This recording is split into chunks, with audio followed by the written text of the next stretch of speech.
Few characters in television carry words like Raymond Reddington. Whether he's reflecting on morality, loss, or the cruel compromises that deeply affected his life, his words carry the weight of a man who's seen everything and lost even more. In this video, we're counting down the top 5 speeches by Raymond Reddington, moments where his voice stripped away the myth and revealed the man beneath the mystery. But before we begin, if you like watching videos like this one, hit that subscribe button. It's free, it helps the channel grow, and keeps you updated with more TV and film breakdowns that you enjoy. All right, now, let's begin. Number 5, the candlelight monologue. It was a Hobson's choice. There was a woman and her child. Both were doomed. Both would die. Blanket. This scene takes place in Season 3, Episode 19, Cape May, one of the most haunting and introspective episodes in the Blacklist. The episode follows Reddington as he falls apart after Liz's death. At the start, he confronts Nick, the doctor who tried to save her, and when Nick pleads for his life, Red replies that everyone dies eventually, showing how grief has hardened him. Soon after, he wanders into an opium den, then takes a long, lonely drive to Cape May, New Jersey, where the story turns into a psychological exploration of his past. At a seaside diner, Red spots a mysterious woman being followed. Later, he sees her walk into the ocean and rushes to save her. He brings her to an abandoned beach house, and it's here that the episode starts to become more about what's inside Red's mind. When the woman asks why he came, Red delivers the monologue. He explains that he once had to choose between saving a woman or her child. He chose the child, believing it was the right thing to do, but the guilt has consumed him ever since. The power of this speech lies in what it reveals. In reality, it's actually a coded truth about Red's connection to Liz. The woman he couldn't save was Katerina Rostova, and the child he chose was Masha, Liz herself. Later, the woman even tells him, "You had no choice. It was me or Masha," confirming what the audience suspects. Everything else, the house, the intruders, the woman's death fades like a dream. What remains is the raw pain behind that monologue. It shows us the reason Reddington became who he is. A man trying to live with a decision that saved a life but destroyed his own. But if this monologue showed us Red's guilt, this next one reveals his code. Number 4, why I do what I do. There's no honor among thieves. You know that saying? I despise that saying. Because the fact is, in this life of ours, there are lines that even criminals should not cross. A standard of conduct even for those who earn their livelihood by breaking the law. Do I use my leverage with law enforcement to hold those who violate that standard accountable? Yes, I do. This moment happens in Season 10, Episode 9, The Troll Farmer Part 3. In this episode, Reddington sets a trap for his old enemy Woojing, who has been trying to expose Red's connection to the FBI. To pull it off, Red builds a fake version of the post office, tricking Woojing into attacking the wrong place. When the attack begins, Red waits for him in the real facility. The second Woojing steps inside, Red kills him with a single shot. Here, Reddington explains his personal code. He's lived a life of crime, but he still believes in limits. Some acts, he says, are too vile even for criminals. That's why he uses his power and influence to punish those who cross that line. When he says they should be lucky to be held accountable by others and not by me, it's actually a warning. He sees himself as both judge and enforcer in a world without justice. The monologue captures exactly who Reddington is. He isn't a killer for money or thrill. He kills to enforce balance, to make sure that even in chaos, there's structure. By this point in the countdown, we've seen Reddington as a man burdened by guilt and guided by a moral code. But in his next monologue, we see something more fragile. His grief laid bare. Number 3, the foundational elements of our lives. There are foundational elements in our lives. People that form the brick and mortar of who we are. In Season 3, Episode 9, The Director, Reddington speaks like someone rebuilding himself from memory. The episode takes place during one of the most intense stretches in the entire series.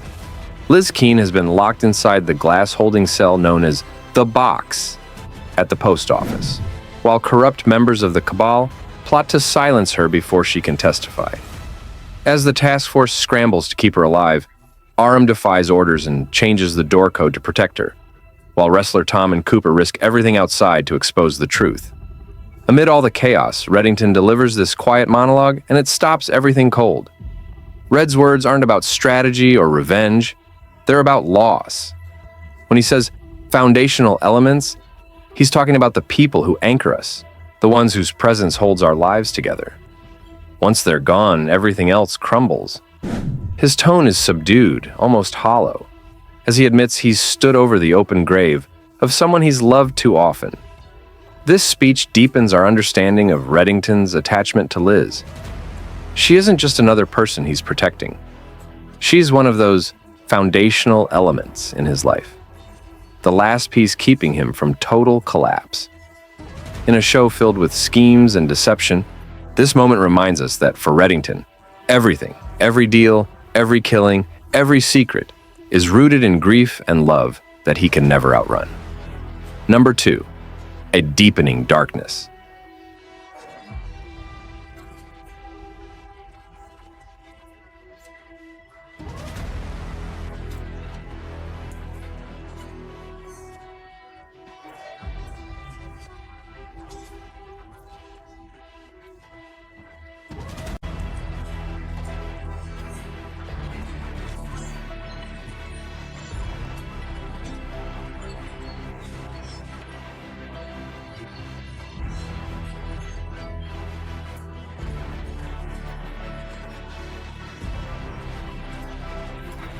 This reflection comes from Season 9, Episode 6, Dr. Roberta Sand, Ph.D. It's one of the rare times Raymond Reddington admits that his life's work, the empire, the violence, the secrets, has cost him more than it's given. In this episode, Red is reeling from betrayal and bloodshed within his organization. His trusted portkeepers, the people who maintained his global network, are being murdered one by one. He sends Cooper to investigate, replacing Dembe, whose loyalty he now doubts after years apart. At the same time, Dembe's world collapses when his daughter Isabella is kidnapped by a man seeking revenge for his own son's death. While others are fighting to survive, Reddington turns inward. His session with Dr. Roberta Sand, his therapist, becomes a moment of brutal honesty. When he says he's found light, but remains compelled by the dark, he's admitting that peace no longer satisfies him. The danger, the control, the chaos, it's what keeps him alive. Yet that same darkness destroys everything he touches. He knows it, and still he can't stop.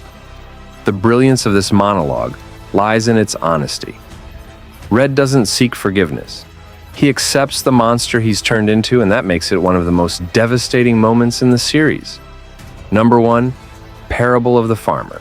Farmer comes home one day to find that everything that gives meaning to his life is gone. Crops are burned, animals slaughtered, bodies and broken pieces of his life strewn about, everything that he loved taken from him, his children. One can only imagine the pit of despair, the hours of Job-like lamentations, the burden of existence. He makes a promise to himself in those dark hours. A life's work erupts from his knotted mind. Years go by. His suffering becomes complicated. This speech from Season 1, Episode 4. The Stewmaker is the essence of Raymond Reddington. It's the first time the audience truly sees the philosophy behind his violence. The episode begins like a procedural case. A witness disappears, a body is dissolved, and a serial killer known as the Stew Maker becomes the target. But by the end, it turns into something much more personal. Liz Keene is kidnapped by the Stew Maker, a chemical cleaner who erases human lives without a trace. As the FBI scrambles to find her, Reddington works his own angles, using his global connections to track down the killer's dog, the one clue everyone else overlooked. When Red finally reaches the remote cabin, he finds Liz moments away from death. He kills the Stew Maker without hesitation, but not before delivering this monologue, a story about a farmer who loses everything and becomes the very thing he once despised. In that monologue, the farmer is actually Reddington, and the loss he speaks of is his own past, the family and innocence he destroyed. His life's work is the empire he built out of grief and vengeance. And when he says the farmer must pay, it's his quiet acknowledgement that every act of justice he carries out brings him closer to his own judgment. The brilliance of this scene lies in its simplicity. The story mirrors everything he's done and everything he will continue to do. Liz calls him a monster afterward, and he doesn't deny it. Instead, he answers with truth by saving your life. That single line completes the parable. He saves others to justify his own sins, knowing redemption will never come. This moment established the tone for the entire series. Red's monologue is both eulogy and self-portrait, the first real glimpse into the soul of a man who lives in the ashes of his own ruin. Which monologue did you love the most? Share your thoughts in the comments. That wraps up Raymond Reddington's top 5 speeches, each one revealing another fracture in the myth he built around himself. A criminal mastermind, yes, but also a poet haunted by the truth in his own words. If this breakdown gave you a deeper look into the Blacklist and the genius of James Spader's performance, make sure to hit that like button and subscribe. More character breakdowns and scene analyses are on the way. Thanks for watching. See you in the next one.